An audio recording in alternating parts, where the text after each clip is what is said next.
เรียกว่าได้ค่ายาประมาณ20ไปท่งนี่แหละเนาะไอ้เนาะนั่นแหละได้ประมาณ2 ล้านปลายพี่น้องเอ้ย2 ล้านปลายเขาไปซื้ออยู่ซื้อกินโอ้โธ่จอมกระมุกนอนนี่เลยแล้วอันนั้นได้นึ่งข้าวบ่พอนึ่งแล้วเกี่ยมไปป้าเนาะมื้อนี้เนาะแล้วมื้อนึงนายฝรั่งมาฮอดก่อแล้วไปฮอดพุ่นแล้วอันนั้นเด้ออันนั้นไปอันแล้วอีพ่อสิเมื่อมื้อนี้เนาะใช่เมื่อแต่มื้อนึงนายฝรั่งมาแล้วก็นายฝรั่งอยากเมื่อนำผู้งามก็ผู้หญิงผู้หญิง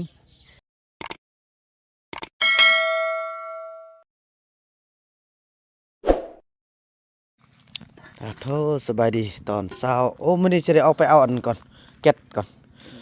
สบายนั่นแหละพี่น้องเอ้ยนี่ไอ้เฟืองกับซาลีมันก็ลุกนึ่งข้าวแต่เช้าพี่น้องเอ้ยมื้อนี้ก็ถือว่าทางพี่น้องพอต้องเรื่องเฮาก็สิได้เข้าป่าแล้วเนาะก็ถือว่าสิได้ไปส่งเบิ่งให้เขาจะเอาข้าวเอาน้ำเอาหยังเพราะว่ามื้อนี้มีอันนั้นเนาะมีไอ้ซักอยู่ทางทั่วหลวงพระบางพี่น้องเอ้ยมาแล้วก็พอดีเอาแขกมานำผู้หนึงแขกซื้อที่พี่น้องเอ้ยเนาะมาจากเบลเยียมบ่หรือว่ามาจากหยังก่อนเนาะเดี๋ยวได้เบิ่งกันพี่น้องเอ้ยเนาะเพราะว่าเพิ่นมานำไอ้ซักเนาะเมื่อคืนนี่ก็ไปออกไปหาเขาเจ้าแล้วก็จัดบนอยู่บนนอนอยู่ทางบ้านพักพุ่นละพี่น้องเอ้ยเนาะแล้วก็สิได้ว่าเรื่องอันนี้แหละบอกซาลีละไอ้เฟืองไปส่งเพื่อก็จะได้เอาเงินให้$50เนาะก็คือว่าล้านกว่ากีบพี่น้องเอ้ยเพื่อมาไปซื้อของอยู่ของกินขายยุกขายยาเขาก็บ่ได้ขายเด้พี่น้องเอ้ยเนาะก็สิแม่นถอดซองหาทุกเส้นทางเพื่อมาเลี้ยงชีพเอาเด้อันจักคนเขาสิไปนะไปป้านะเขาอีจอบมีมุกก็ว่าสิไปติดีรักษาไว้เด้อลี่เด้อบอกลูกหั่นบอกลูกหั่นแล้วก็โอ้ยพี่น้องเอ้ยก็ขึ้นฮอดอยู่แต่ก็เฮาก็สิดึงอยู่ก็ดึงบ่ได้เนาะไอ้เฟืองเนาะคือเอาฮู้นะเฮาก็บ่มีอันเลี้ยงเขาได้เนาะมีแต่เอาเข้าไว้เนาะเขาไปกินมาสร้างความรักความแพงไว้จังซี่แหละเพื่อลูกเพื่อหลานหวังว่าสิได้เงินไปดุดหน้าก็บ่ได้พี่น้องเอ้ยเนาะปีนี้ก็ถือว่าได้ค่ายาประมาณ20ไปท่งนี่แหละเนาะไอ้เนาะได้ประมาณ2 ล้านปลายพี่น้องเอ้ย2 ล้านปลายเขาไปซื้ออยู่ซื้อกินจังซี่แหละโอ้พี่น้อยทุกอย่างผมมียังแน่นอนเด้อคือว่ายาพื้นเมืองของพวกเฮามันก็เขาก็เจ้าก็กำกับโพดพี่น้องเอ้ยเขาไปได้โฆษณาบ่คือว่าเพิ่นก็คือว่าแล้วเพิ่นก็ห้ามบ่ให้โฆษณาออกทางอื่นบ่ให้ไปขายทางอื่นแล้วก็ขายอยู่นี่พี่น้องมันไผสิไปซื้ออยู่บ้านนอกคอกนาไกลบ่ไกลเพิ่นบ่ให้ไปโฆษณาทางอื่นขนาดยาก็ลดลงแล้วก็ซื้อกับเปลี่ยนทุกอย่างสรรพคุณเบาหวานความดันไขมันตั้งทรงเพิ่นก็ให้ออกให้น้องเอ้ยโธ่หูพอต้องเลือกออกปัดใส่แต่หม้อเฟืองฉะนั้นครับไปค่ายก็เลยว่ากับบ่ได้ค่ายพี่น้องก็สู้ต่อไปสอกอันนั้นมาถ่ายคลิปนั้นนี่เลี้ยงเขาเจ้าเด้อลี่ไอ้ขออนุญาตถ่ายคลิปพวกน้องเด้อเพื่อเอาเงินมาเลี้ยงพวกน้องนี่แหละไอ้ก็บ่มีเงินเดือนไอ้ก็บ่มีหยังไอ้ก็มีแต่อันนี้แหละ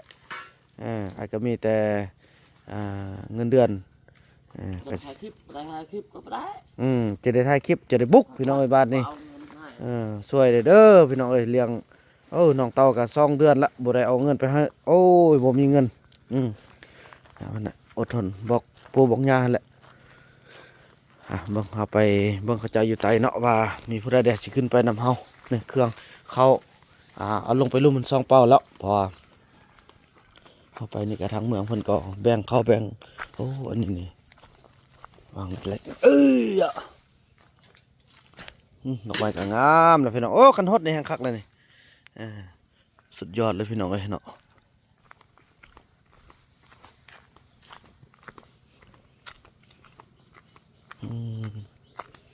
อันนี้ก็แค่ได้มีทางเสาส่วนมักโมเฮามาเอาฟืนเอาหยังพี่น้องก็เกี่ยงไปพี่น้องเอ้ยไอ้คำน้อยก็เพิ่นมาเป็นขึ้นฮอดพี่น้องไอ้คำน้อยน่ะเนาะบ่าวมานำซื้อพอแบ่งไปให้คำน้อยให้ละ มีพอได้สัญญาณแล้วสิได้ไปนั่นก่อนไปให้ไอ้คำน้อยก่อนเดี๋ยวบ่าวมันนำวางก่อนพี่น้องเอ้ยวางก่อนวิกฤตขนาดพี่น้องเอ้ย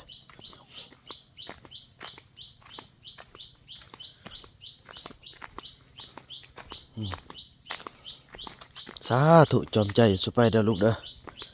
บุญยงกับนันแทบห้ามบ่ได้ละพี่น้องเอ้ยนี่จอมได้กินอันนี้บ่โฮมยันหล่อฟันหมดพี่น้องเด็กน้อยเมื่อวานนี่เนาะนี่สัตว์ญาณแบบอยู่ป่าแท้ๆพี่น้องเอ้ยเนาะจอมกินแต่ของลูกได้ดีละเลี้ยงผู้เดียวถ้าเลี้ยงได้อยู่หรอกพี่น้องเอ้ยนางติ๊กแท้โอ้ยกินฮอดแต่บุญรอดพี่น้อง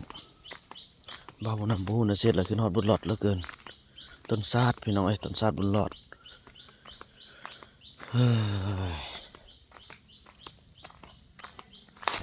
ตั้งเงินปักงามให้ก็บอกว่ากันอยู่คือว่าเลยพี่น้องบ้าบุญนำบ่โทษดอกอยู่จักสิเอาหยังมากินกันพี่น้องเอ้ยคนเนาะมีแต่เขากินแม่มีแต่น้ำกินแม่เขาเจ้าเฮ็ดยังเขาเจ้าก็บอกคือว่าเลยวิธีชีวิตของเขาโธ่จอมกระมุกนอนนี่เลย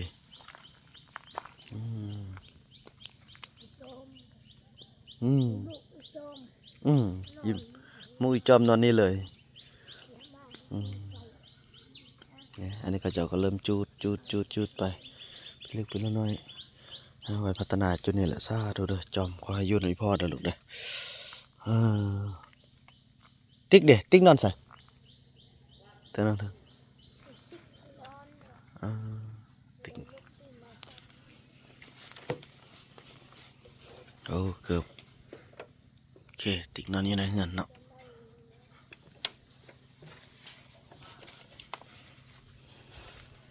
แต่งตัวบักงามๆพี่น้องเอ้ยคือว่าแหละและอันกดดันกลางคืนก็สว่างหมดละเอาไฟใส่ให้หมดละ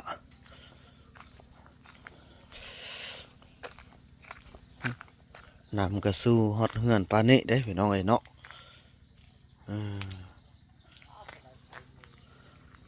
ไอเอกาบ่อยู่ใกล้กับให้3ตัวพี่น้องเอ้ยตัวใดตัวบักใหญ่ตัวพ่อพันธุ์แม่พันธุ์ก็เอาไปหมดเอาไปขั่วสู้เขาเจ้ากินเขาเจ้าโทรมารายงานเนาะเขาเจ้าก็บ่อยากกินดอกพี่น้องเอ้ย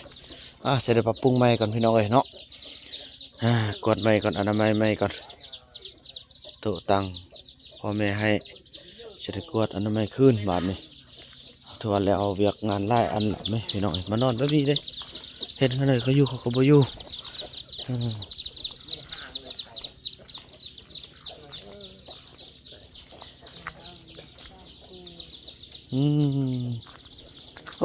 อันนี้ปลาดุกเนอะเอาเลยแล้วอันนั้นได้นึ่งข้าวบ่พอนึ่งแล้วเกี่ยมไปป้าเนาะมื้อนี้เนาะแล้วมื้อนึงนายฝรั่งมาฮอดก่อแล้วไปฮอดพุ่นเราอันนั้นเด้ออันนั้นไปอันแล้วอีพ่อสิเมื่อมื้อนี้เนาะใช่เมื่อแต่มื้อนึงนายฝรั่งมาแล้วก่อนายฝรั่งอยากเมื่อนำผู้งามก่อผู้หญิงผู้หญิงมื้อนึงแล้วเขามาทันแล้วลูกเสียพาเขาลงมานี่เด้อแล้วใช้ของกินบ่พากันคั่วกินเต็มกินละไปคั่วกินเทิงพุ่นเลยมีแต่อันนั้นปลาดุกยังบ่ซื้อมันยังเนี่ยอย่าเอาส้มนั้นมาต้มไหมเอาส้มอันส้มลมเนี่ยอยู่เบื้องนั้นน่ะอยู่เบื้องนั้นน่ะเอาส้มลมมาต้มส้มกินเนาะแล้วเลือดยังไงแกงเลือดเด้มื่อขึ้นไอ้พ่อเขาเอามาเนาะแซ่อย่ากัดใกล้เด้อมันยอกดิแซ่เด้อเฮานี่แล้วแม่อันนั้นแตกแล้วเด้อไอ้เฟืองเฮานี่หลังจากที่เขาจะไปส่งเขาเจ้าหมดเนาะแล้วงานดองในบ้านเฮาจะเริ่มอนามัยบัดนี้อนามัยแต่ละหลังกวดจุดอันนี้ก็จุดหมดเลยจุดกกไม้นี่เอาลงเลยนี่ต้นไม้นี่เอาลงเนาะพ่อเนาะขี้หยาดเนาะบ่ต้นใหญ่นะพ่อจิลมทางด้านไอ้พ่อเบิ่งเด้อจิลมทางใดไปลุ่มพุ่นเด้อเอาไปลุ่มเนาะขี้หยาดเนาะ ตุ้งตัดเรื่องลุงเออ ไปหัน เออ เพราะว่ายันฟ้าลมพี่น้องเอ้ย ไว้ตัดทางนี้ตัดเงื้อไปนี่โอ้ เออถึก ถึงไก่ นกไก่มุ่นมุดซะไก่เป็นพายุเลย แก้วเป็นตะยูนเนาะ เออ ไก่ก็หลายพี่น้องเอ้ยเนาะโอ้สลีเฮาก็ใกล้จะมืดละมืดแล้วก็สิแม่นไปซอกซื้อสลีมาอีกนี่พี่น้องเอ้ยเบิ่งเราทางหน้านี่บัดนี้นั่นนี่ไอ้เอาเสียมมาซักเลยไม้อันต้นนี่เฮาไปจงเนาะเอาจงแต่ต้นไม้ใหญ่พุ่นน่ะเนาะต้นน้อยน่ะซักออกหมดเลยตึ๊บเนาะตึ๊บบ่เบิ่งบ่เห็นหยังอันนั้นไม่ขึ้นพี่น้องบัดนี้ฟื้นฟูอ่าฟื้นฟูไก่โอ้ไก่เพิ่มขึ้นติ๊กๆแล้วพี่น้องเอ้ยจะได้ นี่นะเห็นบอกพี่น้องโอ้โถขาดหมดนี่นะเป็นยังไงเฮ้ยขาดหมดอันนี้อ้อม เอาผ้าปาดมันย่างออกตอนนั้นเด้อเอกมาทำหน่อย และ ปากน้อย เฮ็ ปา ด ก เฮ็ดอัน เนี่ เดี ย ยวจิกตัวนี้จิกตัวนั้นจิกตัวนี้จิกตัวนั้น ถ้ามันเป็นข้าวอะไรอยู่ ไม่บางค่ะ ได้กับบรอดพี่น้องผู้เดียวหักษาหลายคนทำลายเนาะ ไปเอาของกินไปเอาเทิงหันเอาสตอหมูขวดกินนี่ก็ได้เอาเก็บเอามาส้มแดงเอาโบยส้มแดงมาหมกขวดกินนี่ แล้วลูกนี่ก็ฝากขึ้นให้ฝากขึ้น ไอ้ลูกเอาไหม ก็ว่าลุงนี่บอกกินเนาะไปกินน้ำเทิงก็เอา หรือว่าไปกินอยู่เทิงบ่เหรอ ขึ้นกระเทิงกัน ไปเด้อไอ้เฟื่องเฮาน่ะไปขึ้นเฮาน่ะช่วยกันเอาเชลมเบียร์ขึ้นหน่อยหนึงให้ไปนันทาได้อดทนอ่ะนั่นนี่แหละแขกมายามบ้านเฮาก็ต้องได้ดูแลให้ดีเป็นเจ้าภาพเด้อ ไปซื้อเครื่อง ไอ้นู่นน่ะไปซื้อเครื่องแล้ว บ่นอน อืม เมาเหล้านอนว่าแกอยู่รถอีลูกนี่ไปชงแปะบันเปิ้นแปะอันปัจจอดที่กายแน่ อืมอืมอืมอืม ก็ทำได้แต่ย่างขึ้นเลย นั่นแหละ อันรถชื่อแห่ประจำแปะมันแหล้ว เนาะ รถจึงทำอีลืม หรือเอารถลงมาจอดในลุ่มให้เลยหรือว่าเบิ่งเขาขึ้นไปเรื่องเลยขึ้นทางนั้นออกทางนั้นเลยเนาะไปถึงจะได้พากันคนเครื่องขึ้น คนเครื่อง คนเลยพอ คนเขา ลูก ไป อืม ป้าเอาอาหารกิน เออ น้ำแล้วก็ เขามีแล้วนั่นบ่ เหลือ แล้วเบิ่งลุกขึ้นไปอันคงที่เราขึ้นไปพุ่นโอ้ ไปซื้อก็ไปซื้อเอาคนไปซื้อเอาก็มึงไปกินเขาวที่น้ำไปซื้อ ลูกไปอันนั้นพออีพอไปหัวเสนานบ่ ไปซื้อหน้ามันนะ อยากไปยามเด้เว้ยอีลูกบ่ฮู้ทางเอา ไปก็ไป มื้ออื่นลุงยังค่าดอง ข้าดองซะ ค่าดองอันในบ้านนี่ เออ ในบ้านแต่งดอง แล้วดองแล้วลูกจึงจะไปหาเด้อ เฮ็ดดองจักมื้ออีแล้วอีหลี เบิ่งดองนี่มื้ออื่นกันแล้วย่านั่นนี่เบิ่งอีพ่อขึ้นไปแล้วไปนอนเชิงหาลูกแล้วดองแล้วลูกสิไปหาเด้อสิอันนั่นเด้สิเอาหยังเด้ลูกสิอันขี่รถไปเอารถจักรขี่รถไปนำหลังเลยอันยังละบอกลูกเด้อลูกสิซื้อให้พี่น้องไอ้พ่อสิได้ไปยื้อยามทำข้าวพ่อมันไทยเด้อันบ่มีแนวเฮ็ดแล้วเด้พี่น้องก็มีแต่ไปเอาวิถีชีวิตให้ทุกคนได้เบิ่งเพื่อสร้างรายได้จาก YouTube มาเลี้ยงดูเขาจะเอาจังซี่แหละพี่น้องเอ้ยจูอยู่ก็เลี้ยงไปจูไปก็ตามวิถีชีวิตก็เป็นห่วงพี่น้องแต่ก็เฮ็ดจังได๋ ซ้อมช่วยแล้ว เงินเอาออกมาฮืออายคุณ ไปเชื่องไว้เฮ็ดหยัง จอมเชื่องนึ จักบ่เห็นลูกบ่เฮ็ดพ่อบ่เห็น เออ ไปเถิงหัน เออ ไปทำอีกเปลืองหัน นี่จอมแน่นี่จอมอันเดียวเขาเล่นไปเล่นมาเล่นมาเล่นไปจานเดียว โอ้กลางคืนน่ะแล่นไปแล่นมา อีมุก จอมแน่จาน อี เดี มุ ยว กกับ แน่ อีติ๊บเธอไปบ้าน เออ ชื่ออยู่บ้านแล้วที่อีจอมหันอันจอมได้กับอีโยงหันสองคนเฮ็ดอยู่เอามื้อนี้ ออกไปอาบน้ำไปทำบ่าวว่าทานล่ะไปเทิงหันเขาลงมา เอาว้าวผม พูนว่าผิดเงินทงใช้ทงน้อย อืม เขากัดเบิ่งบ่มี อืม เขาแคท เขาเครียด ว่าฮือหามัน อืมอืม มันบ่ได้ฮือหามันธนาธนาเนอนี่บ่ได้เงินตีเขาได้เงินเขาหักเอาไว้หมด เนาะ จอมกะนิสัยก็อยากบ่ปานใดพี่น้อยก็จีได้ค่อยดัดค่อยแปลนี่แหละอันใดก็ได้ เขาเฮ็ดทำบุญช่างเขาบอกเขาบ่ไป อืม